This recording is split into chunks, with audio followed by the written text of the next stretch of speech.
ഒരു മനുഷ്യനോട് ദൈവത്തിന് സംസാരിപ്പാനായിട്ട് 6 മാധ്യമങ്ങളുണ്ട്. 6 മാധ്യമങ്ങൾ.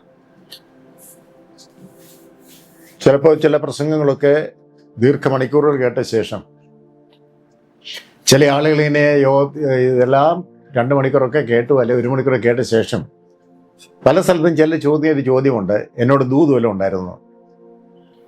എന്നാൽ ഒരു വ്യക്തിയോട് ദൈവത്തിന് സംസാരിപ്പാൻ 6 മാധ്യമങ്ങൾ ഉപയോഗിക്കാറുണ്ട്. ഒന്ന്, ഹൃദയത്തിൻ്റെ ചിന്തനങ്ങളെ പുറത്തു കൊണ്ടുവരാൻ കഴിയുന്ന ദൈവത്തിൻ്റെ വചനം. വചനത്തിൽ കൂടെ ദൈവം സംസാരിക്കും. അത് നമ്മുടെ ഹൃദയത്തിൽ കുത്തുകൊണ്ട്, ചിലപ്പോൾ വെട്ടേൽക്കുന്ന പോലെ ഏറ്റ്, വടി കൊണ്ട് അടിക്കുന്ന വേദനയുണ്ടായി, ജീവിതത്തിൽ കുറ്റബോധം വരത്തക്കവണ്ണം ആ വചനം ഇടപെടാറുണ്ട്. അപ്പോൾ വചനത്തിൽ കൂടെ ഹൃദയത്തിനകത്തെ രഹസ്യങ്ങളെ ദൈവം വെളിപ്പെടുത്താറുണ്ട്. 2, പ്രവചന ശബ്ദമാണ്. പ്രവചന ശബ്ദം ഭാവിയിൽ സംഭവിക്കേണ്ട കാര്യങ്ങളെ വളരെ വ്യക്തമായിട്ട്, നടന്നുകൊണ്ടിരിക്കുന്നതിനെ വളരെ വ്യക്തമായിട്ട്, കഴിഞ്ഞു പോയ ചില കാര്യങ്ങളെ വ്യക്തമായി ഓർപ്പിക്കുന്ന പ്രവചന ശബ്ദം. അതിൽ കൂടെ ദൈവം സംസാരിക്കാറുണ്ട്. 3-ാമത്തെ കാര്യം ദൈവിക വെളിപ്പാടാണ്. ആ ദൈവിക വെളിപ്പാടെന്ന് പറയുന്നത് നമുക്ക് പല പ്ലാനുകളുണ്ട്, അതെല്ലാം നടക്കണമെന്നില്ല. എന്നാൽ ദൈവത്തിന് നമ്മളെപ്പറ്റി വലിയ പ്ലാനുകളുണ്ട്. ആ പ്ലാൻ എന്താണെന്ന് ഞാൻ പല മാധ്യമത്തിൽ കൂടെ തിരിച്ചറിയുന്നതിൻ്റെ പേരാണ് വെളിപ്പാട്. അപ്പോൾ വെളിപ്പാടിൽ കൂടെ ദൈവം സംസാരിക്കും. അടുത്ത കാര്യം ദർശനമാണ്. ദർശനത്തിൽ കൂടെ ദൈവം സംസാരിക്കും. അത് കർത്താവിൻ്റെ പ്രോഗ്രാമാണ്. അടുത്ത കാര്യം ദൈവിക സ്വപ്നമാണ്. ദൈവിക സ്വപ്നത്തിലൂടെ ദൈവം സംസാരിക്കാറുണ്ട്. യോസഫിനോട് ദൈവം സംസാരിച്ചു സ്വപ്നത്തിൽ കൂടെ. അതിനകത്ത് പ്രശ്നങ്ങളുണ്ടായിരുന്നെങ്കിലും, തടസ്സങ്ങളുണ്ടായിരുന്നെങ്കിലും, പ്രതികൂലമുണ്ടായിരുന്നെങ്കിലും ദൈവസമയത്ത് അത് പൂർണ്ണമായിട്ട് സ്വപ്നത്തിൽ കണ്ടതുപോലെ കാര്യങ്ങൾ പൂർത്തിയാക്കി. അപ്പോൾ ദൈവിക സ്വപ്നത്തിൽ കൂടെ ദൈവം സംസാരിക്കും. അപ്പോൾ ദൈവിക സ്വപ്നം ആയിരിക്കണം എന്നുള്ളേ ഉള്ളൂ.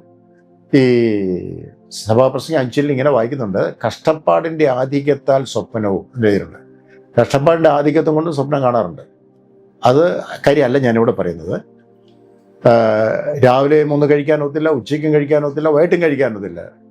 ക്ഷീണിച്ച് കിടന്ന് ഉറങ്ങുന്ന സമയത്ത് ചിലപ്പോൾ ചപ്പാത്തിയും ചിക്കൻ കറിയും ഫ്രണ്ടിൽ ഇരിക്കുന്ന സ്വപ്നം കാണാം. അത് ദൈവിക സ്വപ്നം എന്നല്ല പറയുക, അത് കഷ്ടപ്പാടിൻ്റെ ആധിക്യം കൊണ്ട് വരുന്ന സ്വപ്നമാണ്. അത് ദർശനമായിട്ട് വരുന്ന ആൾക്കാരുണ്ട്. നമുക്കതല്ല വിഷയം. ദൈവിക സ്വപ്നമാണെങ്കിൽ അത് നടന്നിരിക്കും, അങ്ങനെ സംസാരിക്കും. 6-മതൊരു കാര്യമുണ്ട്.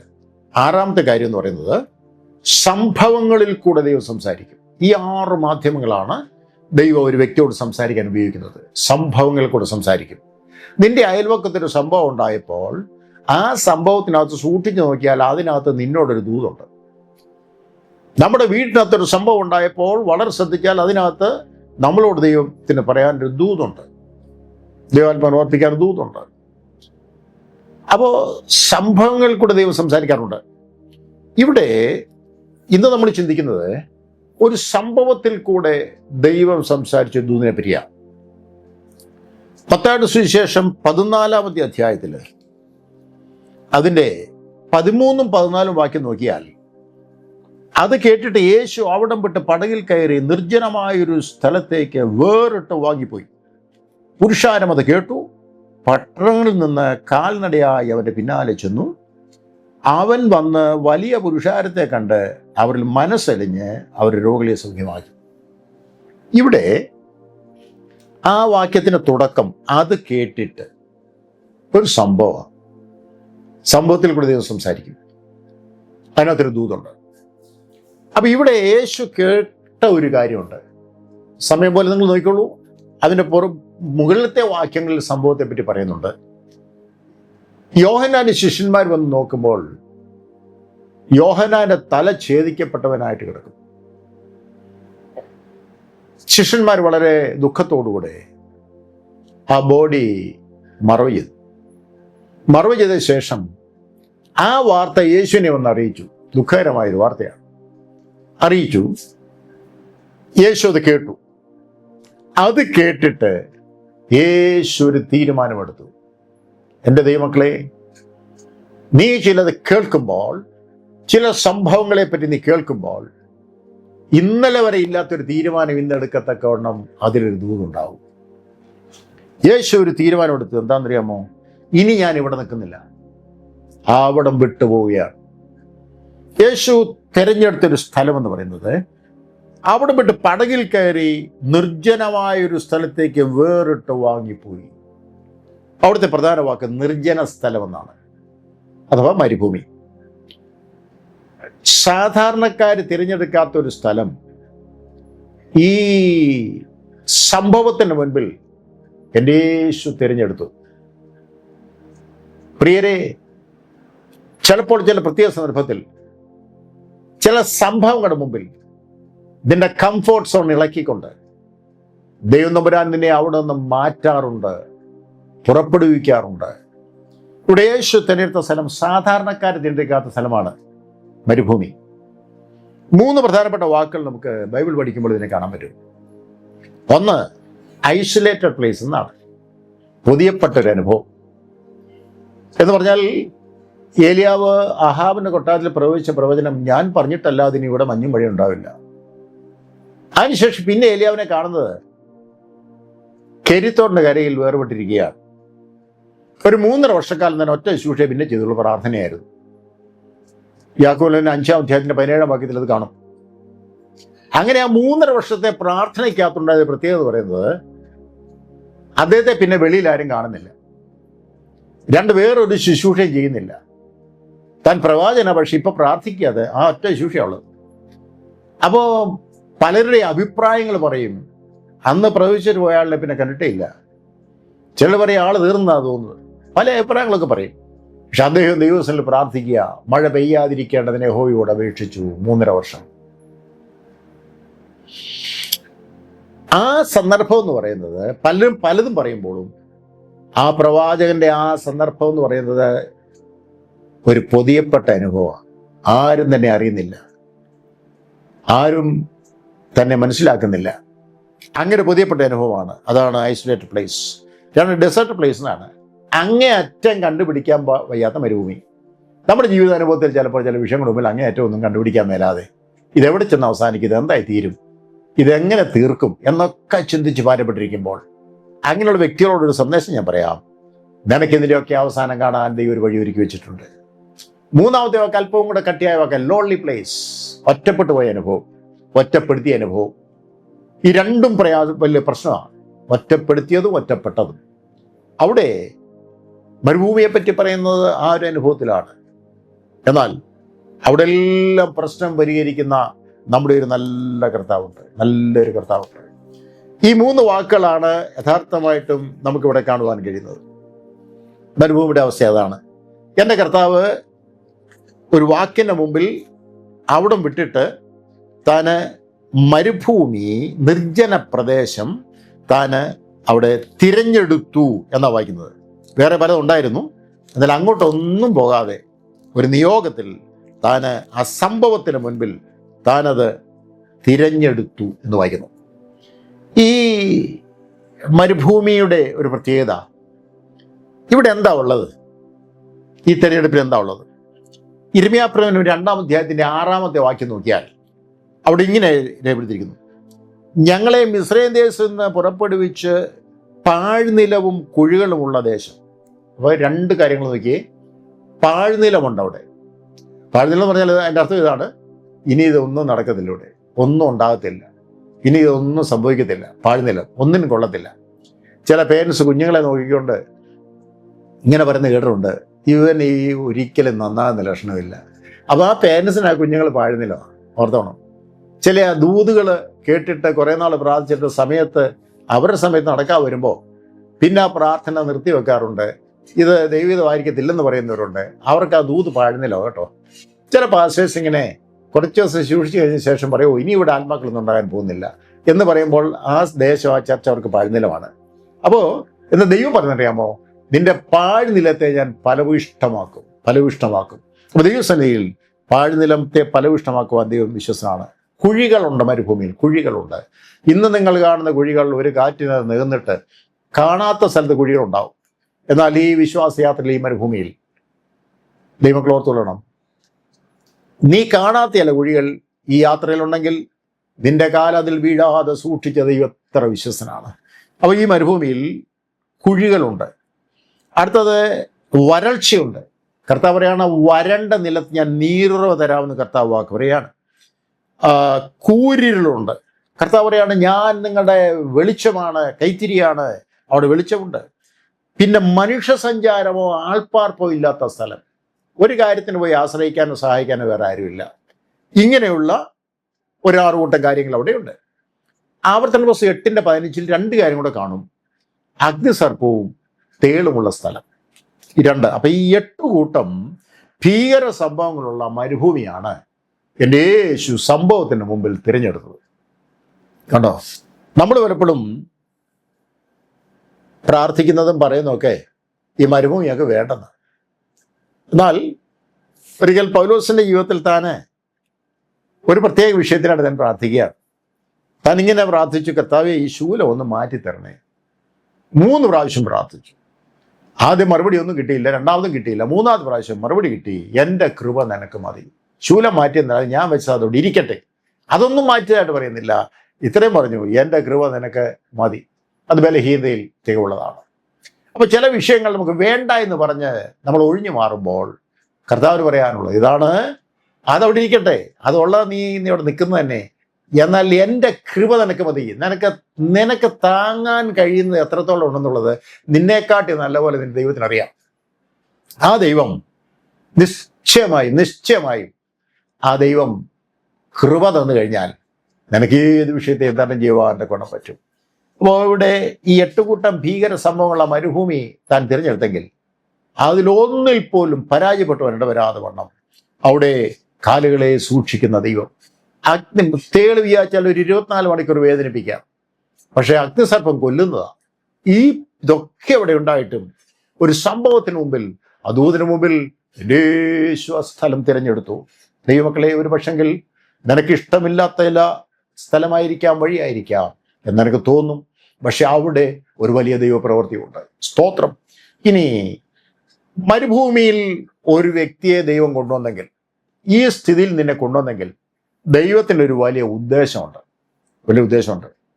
ആ ഉദ്ദേശം എന്ന് പറഞ്ഞാൽ, 1 യിരെമ്യാപ്രവചനം 31:2 കാണും, വാളിന് തെറ്റിയൊഴിഞ്ഞ ശേഷിച്ച ജനം മരുഭൂമിയിൽ കൃപ കണ്ടെത്തി. അപ്പൊ നീ നേരത്തെ ഇരുന്ന സ്ഥലത്ത് ആ കംഫോർട്ട് സോണിൽ ഇരിക്കുമ്പോൾ നിനക്ക് ലഭിക്കാഞ്ഞ കൃപ ഈ മരുഭൂമിയിൽ ഒരുക്കി വെച്ച ശേഷമാണ് നിന്റെ ജീവിതത്തിൽ സർവ്വവല്ലഭനായ ദൈവം തമ്പുരാൻ നിന്നെ കൊണ്ടുവന്നാക്കിയിരിക്കുന്നത്. എനിക്കിത് വേണ്ടായിരുന്നു എന്നൊക്കെ ഒരു പക്ഷേ ചിന്തിച്ചേക്കാം. എന്നാൽ ഇവിടെ ദൈവാത്മാനെ പറയാനുള്ള സന്ദേശം ഇതാണ്, നീ കൃപ പ്രാപിക്കുന്ന സ്ഥലമാണ്. നീ തിരഞ്ഞെടുത്ത സ്ഥലത്ത് കൃപയുണ്ട്. ആ കൃപ പ്രാപിച്ച ജനത്തെ ഓർത്ത് സ്തുതിക്കുകയാണ്. 2ാമത്തെ കാര്യം, ഇസ്രായേൽ മക്കൾ മരുഭൂമിയിൽ കൂടെ ഇങ്ങനെ യാത്ര ചെയ്ത് വരുമ്പോൾ അവർക്ക് നല്ലപോലെ ദാഹിച്ചു. നല്ലപോലെ ദാഹിച്ചപ്പോൾ അവര് വെള്ളവും കണ്ടെത്തി. കുടിക്കാൻ നോക്കിയപ്പോൾ അത് കയ്പാണ്. എന്നാൽ നിങ്ങൾക്കറിയാമോ, ആ മോശ ദൈവസന്നിധിയിൽ ഈ കയ്പുള്ള വെള്ളത്തിന് മുമ്പിൽ ഭാരപ്പെടുന്ന ജനത്തെ ചൊല്ലി വളരെ വിഷമിച്ചിട്ട് കാര്യം ചെയ്തു, യഹോവയുടെ കാൽക്കൽ വീണു. ശുശ്രൂഷന്മാർക്ക് ഏറ്റവും അധികം മാതൃകയായി നിൽക്കാനുള്ളൊരു വിഷയം അതാണ്.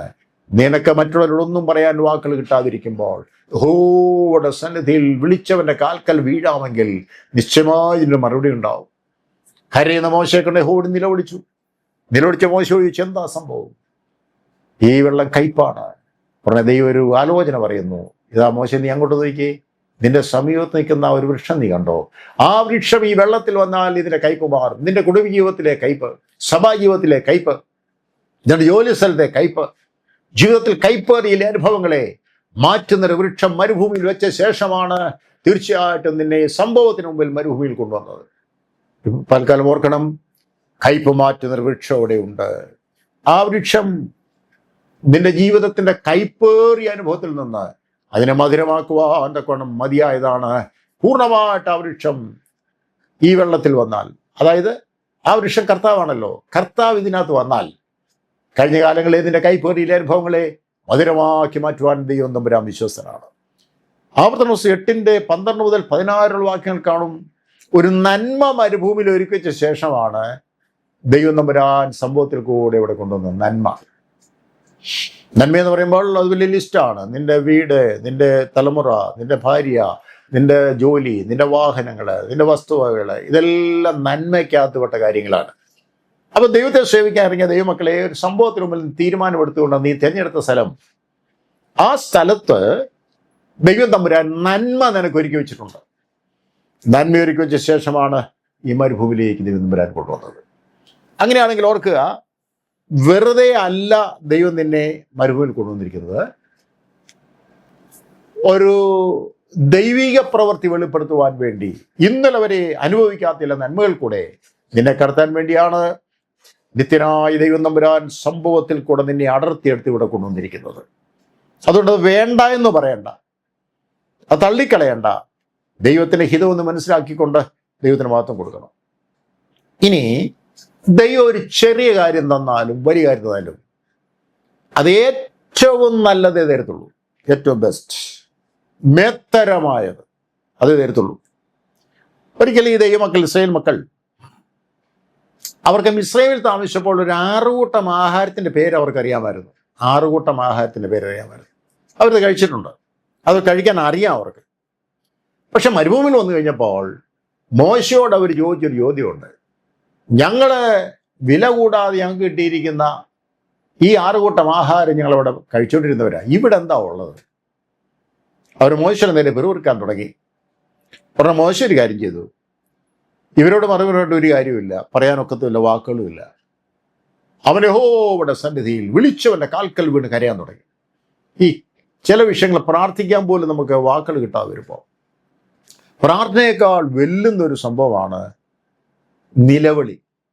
മോശ ദൈവത്തിൻ്റെ സന്നിധിയിൽ നിലവിളിച്ചപ്പോൾ ദൈവം തമ്പുരാൻ തട്ടി ഉണർത്തി, എന്താ മോശ നീ കരയുന്നത്? കാര്യം പറയാൻ പറഞ്ഞു. അപ്പോൾ കാര്യം പറഞ്ഞു. ഇതാ അവർക്കിവിടെ എന്തുണ്ട്? മിസ്രൈമിൽ ഇതൊക്കെ ഉണ്ടായിരുന്നു പറഞ്ഞ് കരയാണ്. പറഞ്ഞ ദൈവം ഒരു ദൂത് പറഞ്ഞു, നീ അവരോട് പറ, നാളെ പ്രഭാതത്തിൽ ഞാൻ ഇവർക്ക് മന്ന കൊടുക്കുമെന്ന് പറയാൻ പറഞ്ഞു. മന്ന, ശക്തന്മാരുടെ ഭക്ഷണം, സ്വർഗീയ പാടത്ത് വിളിയുന്ന ധാന്യം ഞാൻ അവർക്ക് പ്രഭാതത്തിൽ കൊടുക്കുമെന്ന് പറയാൻ പറഞ്ഞു. മോശ ഒരു കാര്യം ചെയ്തു. അതൊക്കെ പറയണമെങ്കിൽ അപാര വിശ്വാസം വേണം. മോശ അവിടെ ജനത്തോട് പറഞ്ഞു, നാളെ പ്രഭാതത്തിൽ ഞാൻ നിങ്ങൾക്ക് മന്ന തരുമെന്ന് എൻ്റെ ദൈവം പറഞ്ഞിട്ടുണ്ട്.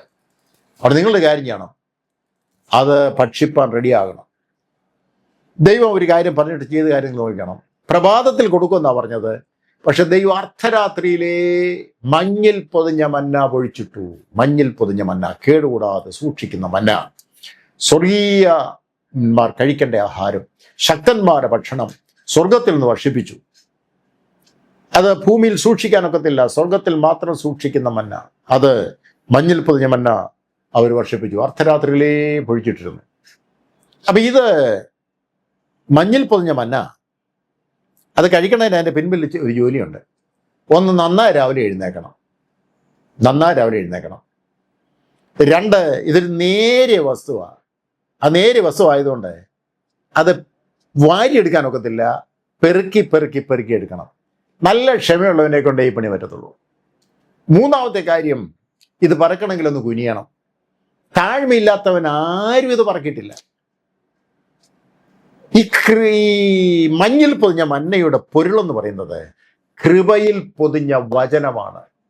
ഇത് പെറുക്കിയെടുക്കണം, ഒന്ന് താഴണം, നന്നായി രാവിലെ എഴുന്നേക്കണം. അപ്പൊ ഈ ദൂത് പറഞ്ഞു കഴിഞ്ഞപ്പോൾ ജനം നന്നായി രാവിലെ എഴുന്നേറ്റിട്ട് ഇവരിത് പെറുക്കാൻ തുടങ്ങി. ആവശ്യം പോലെ പറയിക്കോളാൻ പറഞ്ഞു. അവർ പെറുക്കി എടുക്കും. ആ മന്ന അവർ പെറുക്കിയെടുക്കുമ്പോൾ അത് ആവശ്യം പോലെ പറക്കിയിട്ട് ആ മന്നായുമായിട്ട് അവരെ കയ്യിൽ വെച്ചുകൊണ്ട് അങ്ങോട്ടും ഇങ്ങോട്ടും നോക്കി നിന്നിട്ട് ഒരു ചോദ്യം ചോദിച്ചു, ഇത് എന്ത്? അതാണ് മർമ്മം, അതാണ് ക്രിസ്തു, അതാണ് വചനം. ഇതെന്ത്? അനേകർക്ക് പിടികിട്ടാത്ത മർമ്മം ഇതെന്തെന്ന് ചോദിക്കുമ്പോൾ ഇത് മഞ്ഞിൽ പൊതിഞ്ഞ മന്നയുടെ അർത്ഥം അവർക്ക് മനസ്സിലാക്കുകയാണ്. എന്നാൽ ഇവർക്കിത് കഴിക്കാൻ ഒക്കുന്നില്ല. പറഞ്ഞ മോശ അവരോട് പറഞ്ഞു, ഇത് ഇടിച്ചു പൊടിച്ച് നേർന്ന മാവാക്കി എണ്ണയിൽ ചുട്ടോ ആവിയിൽ പുഴുങ്ങി വേണം കഴിക്കാൻ. അപ്പം ഈ 6 കൂട്ടം ആഹാരം ഇസ്രായേലിൽ അവർ കഴിക്കാൻ അറിയാം. സ്വർഗത്തിൽ നിന്ന് വർഷിപ്പിച്ച മന്ന ഇവർ കഴിക്കാൻ അറിയത്തില്ല. മോശ അത് പറഞ്ഞു കൊടുത്തു, ഇവരത് കഴിക്കുകയാണ്. കഴിക്കാൻ തുടങ്ങിയ ഉടനെ നല്ല രുചി. ആ രുചിയെപ്പറ്റി പറയുന്നത് തേൻ കൂട്ടിയ ദോശ എന്ന് പറഞ്ഞാൽ ദോശ ഉണ്ടാക്കിയിട്ട് തേനിനകത്ത് മുക്കി കഴിച്ചാൽ എന്ത് രുചിയാണോ അതേ രുചിയാണ് ഈ മന്നയ്ക്ക്. അവരങ്ങനെ കഴിച്ച് അവർ ബലപ്പെടാൻ തുടങ്ങി. നിങ്ങൾ ചിന്തിച്ച് നോക്കിയേ, തേൻ കൂട്ടിയ ദോശ ആ രുചി മിസ്രൈമിലെ ഭക്ഷണത്തിന് കിട്ടാതെ വന്നപ്പോൾ മരുഭൂമിയിൽ ദൈവം തമ്പുരാൻ നിന്നെ ആക്കിയ സ്ഥലത്ത് ലഭിക്കുന്ന മേത്തരമായത്, സ്വർഗത്തിൽ നിന്ന് ഭക്ഷിപ്പിച്ചത് രുചികരമായതാണ്. അത് അവർ കഴിച്ചു എന്ന് വായിക്കുന്നുണ്ട്. നിങ്ങൾ ആരെങ്കിലും ഇങ്ങനെ കഴിക്കാതിരുന്നിട്ടുണ്ടോ? ദോശ ഉണ്ടാക്കിയിട്ട് തേനിനകത്ത് മുക്കി കഴിക്കുന്ന രുചി എന്താണോ അതാണ് മന്ന രുചിയെങ്കിൽ ഇതുവരെ കഴിക്കാത്തവരുണ്ടെങ്കിൽ ഒന്ന് കഴിച്ചു നോക്കിക്കോളൂ. അവിടെ നമുക്ക് കാണാൻ സാധിക്കുന്നത് ദൈവം തമ്പുരാൻ വർഷിപ്പിക്കുന്നത്, ദൈവം കൊടുക്കുന്നത് എപ്പോഴും മേത്തരമായതായിരിക്കും. മേത്തരമായത്. ഞാൻ പെന്തക്കോസ്തിന്റെ പ്രാരംഭഘട്ടത്തിലെ ചരിത്ര പുസ്തകങ്ങൾ ഒരു കാര്യം കാണാനിടയായി. വിദേശ മിഷണറിമാർ ഇവിടെ വന്നിട്ട് ചെറിയ കുടിലുകളിൽ താമസിച്ച് അവർ ഇവിടുന്ന് ആഹാരം കഴിച്ച് സുവിശേഷകരെ അറിയിച്ചപ്പോൾ ഒരു ദിവസം ഒരു പ്രായമുള്ള അമ്മച്ചി, സാധുവായ അമ്മച്ചി, അവരുടെ ഉപദേശിയോട് പറഞ്ഞു, സായിപ്പിനെ വിളിച്ച് നാളെ വരണം, രാവിലത്തെ പ്രഭാത ഭക്ഷണം ഇവിടെയാണ് എന്ന് പറഞ്ഞു. അദ്ദേഹം അങ്ങനെ വിളിച്ചുകൊണ്ട് വന്നു. വിളിച്ചപ്പോൾ കൊണ്ടുവന്ന് കഴിഞ്ഞപ്പോഴത്തേന് ഈ അമ്മച്ചി ഉണ്ടാക്കി വെച്ചിരിക്കുന്ന ആഹാരങ്ങളെല്ലാം നിരത്തി വെച്ചു. ഉള്ള സൗകര്യത്തിൽ അവിടെ നിന്ന് കഴിക്കാൻ തുടങ്ങുന്നു. സായിപ്പ് ഒറ്റ പ്രാർത്ഥന പ്രാർത്ഥിച്ചു, ആഹാരത്തെ നോക്കി പ്രാർത്ഥിച്ചിട്ട് കഴിക്കാതെ കൈയും കെട്ടിയിരിക്കുന്ന കാഴ്ച കണ്ടപ്പോൾ അമ്മച്ചി ചോദിച്ചൊരു ചോദ്യമുണ്ട്. ഉപദേശിച്ചെന്ന് ചോദിച്ചു, എന്താ സായിപ്പ് കഴിക്കാത്തത്? ഞാൻ ഇനി ഇത് പ്രിപ്പയർ ചെയ്തതിന് കുഴപ്പമാണോ എന്ന് ചോദിക്കാൻ പറഞ്ഞപ്പോൾ സായിപ്പ് പറഞ്ഞൊരു മറുപടിയുണ്ട്, ഇതിൻ്റെ അറ്റം കണ്ടുപിടിക്കാൻ ഒക്കുന്നില്ലെന്ന്. അമ്മച്ചി ഉണ്ടാക്കിയത് ഇടിയപ്പമായിരുന്നു, അല്ലെങ്കിൽ നൂലപ്പം. ഇതിന് അറ്റം കണ്ടുപിടിക്കാൻ ഒക്കുന്നില്ലെന്ന്. ഇതുപോലെയാണ് ഇസ്രായേൽ മക്കൾക്ക് മന്ന കൈ കിട്ടിയപ്പോൾ കഴിക്കാൻ അറിയാൻ പാടില്ലാതെ അവരങ്ങോട്ടും ഇങ്ങോട്ടും നോക്കി ചോദിച്ചു ഇതെന്താണെന്ന്. അപ്പോൾ മരുഭൂമിയിൽ ദൈവം തമ്പുരാൻ തരുന്നത് മേത്തരമായതാണ്. അപ്പോൾ നിങ്ങളതിൻ്റെ രുചിയെ നോക്കിയേ, തേൻ കൂട്ടിയ ദോശ. നമുക്കൊക്കെ കുഴപ്പങ്ങൾ എവിടെയെന്ന് ചോദിച്ചു കഴിഞ്ഞാൽ ദോശയുള്ളപ്പോൾ തേൻ കാണത്തില്ല, തേനുള്ളപ്പോൾ ദോശ കാണത്തില്ല, ദോശയും തേനും വീട്ടിലുള്ളപ്പോൾ നമ്മളും കാണത്തില്ല. കൂട്ടായ്മ അങ്ങനെ വല്ലത്തെ ദൈവങ്ങൾ ഓർക്കണം. ദൈവത്തെങ്ങളെ പ്രാപിക്കാനുള്ള ദൈവിക പദ്ധതി എത്ര വലുതാണ്. അപ്പോൾ മരുഭൂമിയിലേക്ക് ദൈവം തമ്പുരാൻ ഒരു വ്യക്തിയെ നിയോഗിക്കുന്നെങ്കിൽ, കൊണ്ടുവരുന്നെങ്കിൽ, സംഭവത്തിൽ കൂടെ തിരഞ്ഞെടുക്കുന്നെങ്കിൽ, യേശു തിരഞ്ഞെടുത്തെങ്കിൽ ആ മരുഭൂമിയിൽ നിനക്ക് വേണ്ടിയതെല്ലാം ഉണ്ടായിരിക്കും. കർത്താവിന് മഹത്വം. പ്രിയമുള്ളവരെ, എൻ്റെ യേശു സ്നാനമേറ്റ ശേഷം, താൻ അഭിഷക്തനായ ശേഷം, പരിശുദ്ധാത്മാ പ്രാവുന്ന പോൽ മേൽ വന്ന ശേഷം ആത്മാവ് അവനെ മരുഭൂമിയിലേക്ക് നടത്തിയെന്ന് വായിക്കുന്നു. ആത്മാവ് മരുഭൂമിയിലേക്ക് നടത്തി. 2-3 വാക്കുകളോടെ കാണാൻ സുവിശേഷങ്ങളിൽ മരുഭൂമിയിലേക്ക് കൊണ്ടുപോയി, നടത്തി, ഇങ്ങനൊക്കെ കാണാൻ സാധിക്കും. ആത്മാവ് മരുഭൂമിയിലേക്ക് നടത്തിയെങ്കിൽ താൻ ചെന്ന് നിൽക്കുന്ന സ്ഥലം, ഭാവി ശുശ്രൂഷ ചെയ്യുന്നതിന് മുൻപ് അതിനുള്ള ഒരുക്കത്തിൻ്റെ സ്ഥലം മരുഭൂമിയായിരുന്നു. ദൈവം നിന്നെ കൊണ്ട് ചില കാര്യങ്ങൾ ഈ ദിവസങ്ങളിൽ ചെയ്യിക്കാൻ ആഗ്രഹിക്കുന്നു, ചില വൻ കാര്യങ്ങൾ ചെയ്യിക്കാൻ ആഗ്രഹിക്കുന്നു. അങ്ങനെ ഒരു സംഭവത്തിന് മുമ്പിൽ ദൈവം നിന്നെ ഇവിടെ കൊണ്ടുവന്നെങ്കിൽ, ഈ മരുഭൂമി നീ തിരഞ്ഞെടുത്തെങ്കിൽ, ആരും തിരഞ്ഞെടുക്കാത്ത നിർജ്ജന പ്രദേശത്ത് നീ തിരഞ്ഞെടുത്തെങ്കിൽ, അവിടെ നിന്നെ കൊണ്ട് ദൈവം തമ്പുരാൻ ചില കാര്യങ്ങൾ ചെയ്യിക്കാനുള്ള ഒരുക്കത്തിൻ്റെ സ്ഥലമാണെന്നുള്ളത് മനസ്സിലായിക്കൊണ്ട് ഈ കർത്താവിൽ നമുക്ക് ഇന്ന് വേർക്കാലം ശരണപ്പെടണം. അങ്ങനെ കർത്താവ് മരുഭൂമിയിൽ ഒരുക്കത്തിൻ്റെ സമയമായി കർത്താവിനെ തിരഞ്ഞെടുത്ത് അവിടെ വരുമ്പോൾ പിന്നത്തേതിൽ കാണുന്നത് അത്ഭുതത്തിൻ്റെ ശുശ്രൂഷയിലേക്ക് കർത്താവ് മാറുകയാണ്. പിശാചിൻ്റെ പരീക്ഷകളുണ്ടെങ്കിലും അതിനൊക്കെ അപ്പുറമായിട്ട് യേശു അതിനെല്ലാം ജയിച്ചിട്ട്, ദൈവവചനം കൊണ്ട് ജയിച്ചിട്ട് പിന്നത്തേൽ കാണുന്നത് അത്ഭുതത്തിൻ്റെ ശുശ്രൂഷ ആരംഭിച്ചു. എന്നെ കേൾക്കുന്ന പ്രിയമുള്ളവരെ, ഒരു സംഭവത്തിന് മുമ്പിലുള്ള ദൂത് ഏറ്റെടുത്ത് നീ ഒരു തീരുമാനമെടുത്ത് നീ അവിടെ നിന്ന് പുറപ്പെട്ട് നിർജ്ജന പ്രദേശത്തേക്ക് വന്നെങ്കിൽ അവിടെ മറ്റൊരു സംഭവമുണ്ട്. ആ നിർജ്ജന പ്രദേശത്ത് യേശു ഉണ്ടെന്ന് അറിഞ്ഞുകൊണ്ട് അനേക ജീവിതങ്ങൾ കാൽനടയായിട്ട് അവിടെ വന്നു. ഇതുവരെ എത്തിപ്പിടിക്കാൻ കഴിയാത്ത ചില മേഖലകളിലേക്ക് ദൈവം തമ്പുരാൻ നടത്തുമ്പോൾ ഓർത്തോളണം, കാൽനടയായ അനേക ജീവിതങ്ങൾ അവിടെ വന്നു. അവർ വരുന്നത് കണ്ട് കർത്താവ് അവരോട് മനസ്സലിഞ്ഞിട്ട് ചെയ്ത വലിയൊരു ശുശ്രൂഷ, അവരിലുള്ള രോഗികളെ കർത്താവ് സൗഖ്യമാക്കി. ഇന്ന് പൽക്കാല ദൂതിൽ പ്രസക്തമായൊരു ഭാഗം ഞങ്ങൾ ഓർപ്പിക്കാം. ഇന്നലെ വരെ നീ ചെയ്യാത്ത വലിയൊരു ശുശ്രൂഷ, ഒരു സംഭവത്തിന് മുമ്പിൽ നീ തിരഞ്ഞെടുത്ത സ്ഥലത്ത് ദൈവം നമ്പുരാൻ ജയിക്കാൻ പോവുകയാണ്. അവരുള്ള രോഗികളെ കർത്താവ് സൗഖ്യമാക്കി. കർത്താവ് അവരോട് മനസ്സലിഞ്ഞു, അവരോട് കരുണ കാണിച്ചു, കർത്താവ് അവരോട് ദയ തോന്നി. എന്നിട്ട് ആ വലിയ ശുശ്രൂഷ കർത്താവ് ചെയ്യുകയാണ്.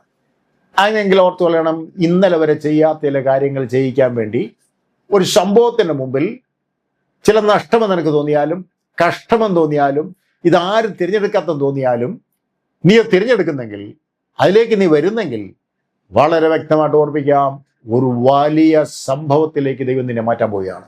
ഒരു വലിയ ശുശ്രൂഷയിലേക്ക് മാറ്റാൻ പോവുകയാണ്. ഒരു വലിയ പദ്ധതിയിലേക്ക് മാറ്റാൻ പോവുകയാണ്. കാര്യം മരുഭൂമിയിൽ നിനക്ക് ഈ സംഭവങ്ങളെല്ലാം ഉണ്ടെങ്കിലും, ഈ വലിയ പ്രശ്നങ്ങൾ അവിടെ ഉണ്ടെങ്കിലും, ഭീകര സംഭവങ്ങളുണ്ടെങ്കിലും, അതിലെല്ലാം ദൈവം നമ്പുരാൻ നിന്നെ സൂക്ഷിച്ച് നടത്തുകയാണ്. എങ്ങനെ? കോഴി തൻ്റെ കുഞ്ഞുങ്ങളെ ചിറകിന് കീഴെ ചേർക്കുന്ന പോലെ, കഴുകൻ തൻ്റെ കുഞ്ഞിനെ ചിറകിന് മീതെ വയ്ക്കുന്ന പോലെ, ഉത്തമനായ ഒരു ഭർത്താവ് തൻ്റെ ഭാര്യയെ സ്നേഹിക്കുന്ന പോലെ, ഹല്ലേലൂയ, ഒരു നല്ല ഇടയൻ തൻ്റെ ആടിന് വേണ്ടി കരുതുന്ന പോലെ, ഒരപ്പൻ തൻ്റെ മകന് വേണ്ടി കരുതുന്ന പോലെ, ഒരമ്മ തൻ്റെ കുഞ്ഞിനെ താലോലിക്കുന്നത് പോലെ കർത്താവ് പ്രൊട്ടക്ഷൻ തന്ന് ഈ മരുഭൂമിയിൽ നമ്മളെ നിർത്തുകയാണ്. നീ തിരഞ്ഞെടുത്ത സ്ഥലം ഒരുപക്ഷെ മറ്റുള്ളവരുടെ കാഴ്ചപ്പാടിൽ അത് നല്ലതെന്ന് തോന്നുകയില്ല. എന്നാൽ സംഭവത്തിന് മുമ്പിൽ നീ തിരഞ്ഞെടുത്ത സ്ഥലമുണ്ടല്ലോ, അതിനകത്ത് നിനക്ക് വേണ്ടതെല്ലാം ദൈവം ഒരുക്കി വെച്ച ശേഷമാണ് ദൈവം അയച്ചതെങ്കിൽ കർത്താവ് മനസ്സലിഞ്ഞിട്ട് അതിനോട് ചേർന്ന ജീവിതങ്ങളെ സൗഖ്യമാക്കി നമ്മുടെ യേശു വരാറായി, നമ്മുടെ കർത്താവ് വരാറായി. എൻ്റെ പ്രിയമുള്ളവരെ, മരുഭൂമിയുടെ ഭീകരമായ ചില അനുഭവങ്ങൾ ഒരു പക്ഷെങ്കിൽ നമ്മുടെ ജീവിതത്തിൽ ഉണ്ടായെന്ന് വരാം. എന്നാൽ അതിൻ്റെ മധ്യത്തിൽ നമുക്ക് വേണ്ടി പ്രവർത്തിക്കുന്ന കർത്താവിൻ്റെ കരം ശക്തമാണ്. ഈ മരുഭൂമിയിൽ സംഭവത്തിന് മുമ്പിൽ, ദൈവം ഇടപെടുന്ന ദൂതിന് മുമ്പിൽ നീ എടുക്കുന്ന തീരുമാനത്തിൽ ദൈവപ്രവൃത്തിയുണ്ട്. നമ്മുടെ കണ്ടയ്ക്കാൻ നമുക്ക് ഒരു വാക്ക് പ്രാർത്ഥിക്കാം. പരിശുദ്ധ ദൈവമേ, സ്വർഗ്ഗ പിതാവേ, ഈ ജനത്തെ നിന്റെ കയ്യിലേക്ക് ഒന്ന് ഏൽപ്പിക്കുന്നു. മരുഭൂമിയുടെ അനുഭവത്തിൽ ചില സംഭവങ്ങളുടെ മുമ്പിൽ കർത്താവെ തിരഞ്ഞെടുത്ത സ്ഥലം അത് നിർജ്ജനമായ പ്രദേശമായി എന്ന് തോന്നിയേക്കാം. എന്നാൽ അവിടെ പ്രശ്നങ്ങളുണ്ടെങ്കിലും അവിടെ എല്ലാം പ്രൊട്ടക്ഷൻ തരുന്ന അങ്ങനെ കരുത്തിനായ സ്തോത്രം. ഈ ജനത്തെ അനുഗ്രഹിക്കണമേ. ഇവരെ കർത്താവെ അവരുടെ പ്രശ്നങ്ങൾക്ക് പരിഹാരം കൊടുത്ത് അനുഗ്രഹിച്ചാട്ട്, സൗഖ്യം കൊടുത്താട്ട്, ബലം കൊടുത്താട്ട്, ആത്മീയാരോഗ്യം കൊടുത്താട്ട് അങ്ങയുടെ വരവിലേക്ക് ഒരുക്കണമേ. പിതാവിൻ്റെ പുത്രൻ്റെയും പരിശുദ്ധാത്മാവിന്റെ നാമത്തിൽ ജനത്തെ അനുഗ്രഹിച്ചു പ്രാർത്ഥിക്കുന്നു. പ്രാർത്ഥനയ്ക്കാൽ സ്തോത്രം. യേശു കർത്താവിൻ്റെ ധന്യമുള്ള നാമത്തിൽ തന്നെ. ആമേൻ. God bless you all.